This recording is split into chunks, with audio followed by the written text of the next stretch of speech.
ආදරයෙන් පිළිගන්නවා මගේ YouTube channel එකට.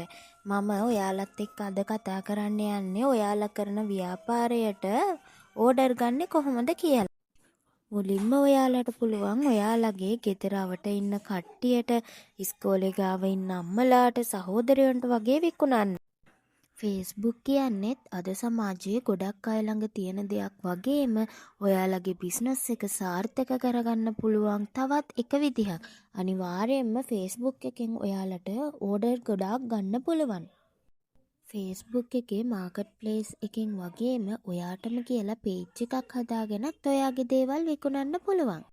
අනිත් එක තමයි WhatsApp ස්ටේටස් දාලා ඔයාලට ඔයාලගේ දේවල් විකුණ ගන්න පුළුවන්. ගොඩක් අය WhatsApp ස්ටේටස් උත් පාවිච්චි කරනවා දැන්.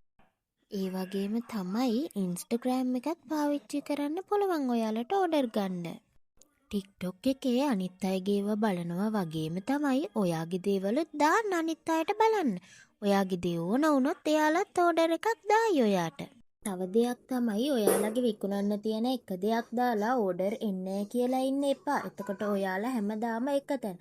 නිතරම ඔයාලා ඇක්ටිව් ඉන්න ඕනේ. අනික පටන් ගත්ත ගමන්ම ඔයාලට ලක්ෂ ගණන් ලාභ උපයන්න නම් බෑ. ඔයාලගේ උත්සාහය කැපවීම ඕනි ඔයාලගේ ව්‍යාපාරය දියුණු කරගන්න.